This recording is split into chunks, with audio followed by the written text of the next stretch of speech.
जय मसीह की सभी को। आज का वचन देखेंगे हम प्रेरितों के काम उसका 11 अध्याय।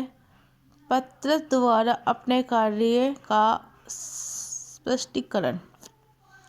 फिर प्रेरितों और भाइयों ने जो यहूदी में थे सुना कि अन्य जातियों ने भी परमेश्वर का वचन मान लिया है। अंततः जब पतरस यरूशलेम में आया तो खतना के हुए लोग उससे विवाद करने लगे। तूने खतानित लोगों के यहाँ जाकर उनके साथ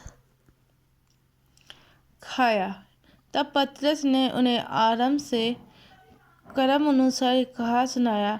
मैं याफा नगर में प्रार्थना कर रहा था और बेसुध होकर एक दर्शन देखा कि एक पात्र बड़ी चादर के समान उठ चारों ओर कोने से लटकाया हुआ आकाश से उतरकर मेरे पास आया।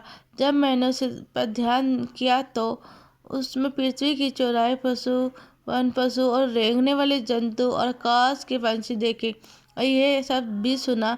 हे पतरस, उठ और मार खा। मैंने कहा, नहीं प्रभु, क्योंकि ये कोई अपवित्र या अशुद्ध वस्तु मेरे मुंह में कभी नहीं गई। इसके उत्तर में आकाश से दूसरी बार शब्द हुआ, जो कुछ परमेश्वर ने शुद्ध ठहराया है उसे अशुद्ध मत कहे। 3 बार ऐसा ही हुआ और तब सब कुछ फिर आकाश पर खींच लिया गया।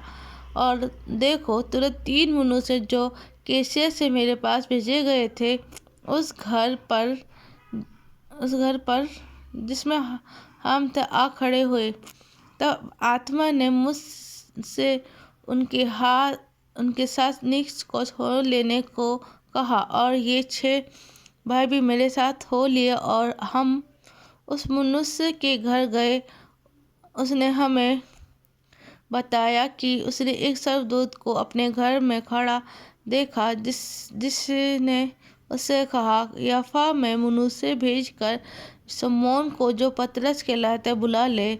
वह तुमसे ऐसी बातें कहेगा जिनके द्वारा तू और तेरा सारा घराना उद्धार पाएगा।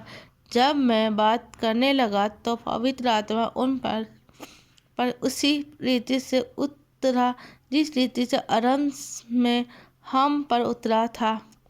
तब मुझे प्रभु का यह वचन संपूर्ण आया जो उसने कहा था, यूहन्ना ने तो पानी से बपतिस्मा दिया था, परंतु पवित्र आत्मा से बपतिस्मा पाओगे। अंततः जब परमेश्वर ने उन्हें भी वही वरदान दिया जो हमें प्रभु यीशु मसीह पर विश्वास करने से मिला था, तो वो कौन था जो परमेश्वर को रोक सकता था।